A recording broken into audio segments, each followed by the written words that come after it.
ছাত্ৰসন্থা নগাঁও জিলাৰ সম্পাদক মুছা দীপ কুমাৰ পাটৰ আজি যি আমাৰ অনুষ্ঠানটো ৰখা হৈছে সাংস্কৃতিক প্ৰকল্প নগাঁৱত সৰুতিৱা ছাত্ৰসন্থা নগাঁও জিলা সমিতি আৰু নগাঁও নগৰ সমিতিৰ উদ্যোগত আমাৰ তিৱা যি ছাত্ৰ ছাত্ৰী আছে নগাঁও জিলাৰ অন্তৰ্গত তাৰে ফাৰ্ষ্ট ডিভিজন পোৱা অৰ্থাৎ মেট্ৰিক আৰু হাই ছেকেণ্ডেৰীত ফাৰ্ষ্ট ডিভিজন পোৱা সকলো ল'ৰা ছোৱালীক আমি সম্বৰ্ধনা এটা জ্ঞাপন কৰিছোঁ। ইয়াৰ মূল কাৰণটোৱে হৈছে আজি যি আমাৰ দাৰিদ্ৰতা আছে তাৰপিছত আমাৰ যি আজি অভিযোজন লগতে যিটো আমাৰ দেশত আজি যিটো অপ্ৰীতিকৰ পৰিস্থিতি হৈছে মই ভাবোঁ এইটো একমাত্ৰ শিক্ষাৰ বাবে হৈছে। যদি শিক্ষাৰ কোনোবাখিনিত আমাৰ লেক অফ এডুকেশ্যন বুলি যিটো কোৱা হয় তাত আমি কিছু দেখা পোৱা যাওঁ। তো আমি ভাবোঁ যে এই শিক্ষাৰ আমাৰ যি তিৱা ছাত্ৰ ছাত্ৰী আছে তেওঁলোকক লৈ কৰি শিক্ষাৰ দিশত আমি যদি আগবঢ়াই নিব পাৰোঁ তেন্তে নিশ্চয় আমাৰ তিৱা যি জনজাতি আছে তেওঁলোক উত্তৰণৰ চিৰি খুব সোনকালে আগবাঢ়িব বুলি আমি ভাবোঁ।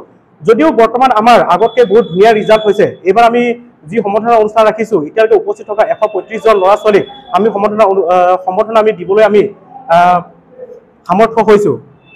অনাগত দিনত আমাৰ এই 125 গৰাকী ষ্টুডেণ্ট হৈ গৈ 200, 300 তেনেকৈ হওক সেয়ে আমি কামনা কৰোঁ। প্ৰত্যেকটো অঞ্চলৰ পৰা আমাৰ সু নাগৰিক ভাল অভিযন্তা ভাল চিকিৎসক ভাল উকিল তেনেকুৱা ধৰণৰ মানে এটা শিক্ষা দিশত আগৰণুৱা হৈ উঠক তাকে মই কামনা কৰোঁ। আৰু এই যিটো আমাৰ আজি অনুষ্ঠানটো ৰখা হৈছে শিক্ষাৰ দিশত আমাৰ তিৱা ল'ৰা ছোৱালীক আগুৱাই যাবলৈ তো তাৰে এটা লক্ষ্য আৰু তাৰ বাবে জাষ্ট এইটো আমি যিটো আমি সম্বৰ্ধনা দিছোঁ তাৰ বাবে এইটো নহয় যে আমি কেৱল আমি ফাৰ্ষ্ট ডিভিজন পোৱা ল'ৰা ছোৱালীক আমি সম্বৰ্ধনাটো দিম আৰু পাহৰি যাম তেনেকুৱা নহয়। প্ৰতিগৰাকী আমাৰ তিৱা ভাই ভনী তিৱা ল'ৰা ছোৱালী যিসকলে বৰ্তমান শিক্ষা গ্ৰহণ কৰি আছে তেওঁলোককো আমি আগবঢ়াই নিবলৈ এই শিক্ষা দিশত অৰ্থনৈতিক দিশত বা ৰাজনৈতিক দিশত সকলো দিশতে আমি তিৱা ছাত্ৰ সন্থা নগাঁও জিলা সমিতিৰ লগতে কেন্দ্ৰীয় সমিতি লগতে নগাঁও টাউন সমিতিৰ লগতে আমাৰ বিভিন্ন আঞ্চলিকসকল আছে সকলোৱে আমি ওতঃপ্ৰোতভাৱে জড়িত হৈ আছোঁ আৰু আমাৰ তিৱা জাতি উত্তৰণৰ কাৰণে আমি সকলো তিৱা ছাত্ৰ সন্থা আমি সদায় আগতে আছোঁ আৰু আমাৰ এইটো প্ৰধান উদ্দেশ্য আৰু লক্ষ্য। বৰ্তমান সময়ত শিক্ষা দিশটো আমি আগুৱাই নিবলৈ বহুতখিনি চেষ্টা কৰি আছোঁ। ধন্যবাদ।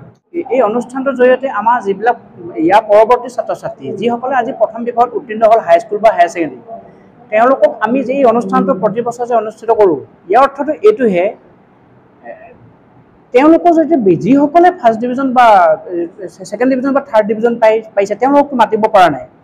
ইয়াৰ জৰিয়তে তেওঁলোকৰ যদি মনত থকা প্ৰতিযোগিতাৰ ভাৱ এই ভাৱটো উদ্বেলন হ'ব, তেওঁলোকৰ মগজুত খেলিব আৰু ইয়াৰ লগে লগে তেওঁলোকক প্ৰতিযোগিতাত নামিব আৰু নতুন চামে উৎসাহ যে দিয়ে এই যে প্ৰথম বিভাগ নাপালে মই মানে এই যে সম্বৰ্ধনা নাপাম এই যিটো অনুভৱ হয় ইয়াৰ লগে লগে পিছৰ চাম ইয়াৰ আহি থকা যিবিলাক চাম সেই চামে মনত এটা মানে অনুপ্ৰেৰণা পায় যাতে যি ধৰণে মানে শিক্ষাটো ভালদৰে লৈ প্ৰথম বিভাগত উত্তীৰ্ণ হ'বৰ কাৰণে চেষ্টা কৰিব।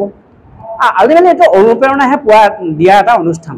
ইয়াৰ যাতে আমি কেৱল আমি এই কথাটো কৈছোঁ প্ৰথম বিভাগতে উত্তীৰ্ণ হওক, দ্বিতীয়তে হওক, তৃতীয়তে হওক, মানৱ সম্পদ হওক, দেশৰ সুনাগৰিক হওক, তেওঁলোকে যি পন্থা অৱলম্বন যি পদ্ধতিয়ে যি ধৰণে যিয়ে যাৰ প্ৰতি যিটো প্ৰতি ধাউতি থাকে সেইমতে আগবাঢ়িব, গতি ল'ব। কিন্তু আমি এই কথাটো বিচাৰোঁ সুনাগৰিক হওক, তেওঁলোকে যি বিভাগতে নপঢ়ক, কলা বিভাগত পঢ়ক, বাণিজ্যত পঢ়ক, নতুবা বিজ্ঞানত পঢ়ক, কাৰিকৰী দিশত যিহঁতে তেওঁলোকে অধ্যয়ন নকৰক দেশখন হওক, সুনাগৰিক হওক, আমি তাকে আশা কৰোঁ। নগাঁও মৰিগাঁও এই অঞ্চলসমূহত আমি APSC বা ইণ্ডিয়া লেভেলৰ ইকুইভেলেণ্ট যিবিলাক এক্সাম হয় কম্পিটিটিভ এক্সাম ইয়াত প্ৰতিযোগিতা কৰিবৰ কাৰণে ইতিমধ্যে আমাৰ ফালৰ পৰা কোৰ্চৰ ব্যৱস্থা কৰা হৈছে।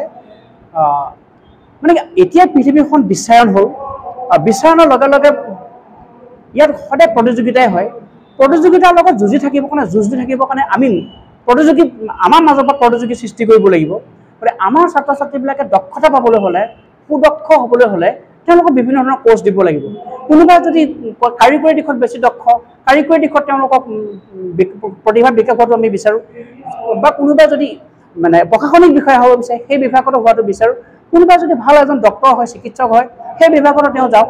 আমাৰ কথাটো হ'ল আমি বিভিন্ন কেৱল APSC বুলি নহয় বিভিন্ন বিভাগত আমি এই চিন্তা চৰ্চা কৰিছোঁ। কোনোবাই যদি লেবৰেটৰী কৰে, লেবৰেটৰীত ভাল পাৰদৰ্শিতা লওক। কোনোবাই যদি ভাল কিবা মেজিচিয়ান ফাৰ্মাচিষ্ট হয়, ভাল ফাৰ্মাচিষ্ট অধ্যয়ন কৰক আৰু তেওঁক আমি আগবঢ়াই লৈ যাম। তেনেকুৱা আমি প্ৰতিযোগিতাসমূহো শিক্ষা ব্যৱস্থাও কৰিছোঁ, কোচিঙৰ। গতিকে আমাৰ কথাটো হ'ল ভাল মানুহ হওক। এতিয়াও সেই গাঁৱৰ জকাই চকীয়া গাঁৱৰ চাৰি চুকত থাকিব নালাগে আবদ্ধ হৈ, বৰশী পাতি জাল পাতি খাব নালাগে। এতিয়া প্ৰতিযোগিতাত নামিব লাগে। আমাৰ এই কথাটোৱে আমি সৰুতিৱা ছাত্ৰখনৰ ফালৰ পৰা এটা সিদ্ধান্ত লৈছোঁ।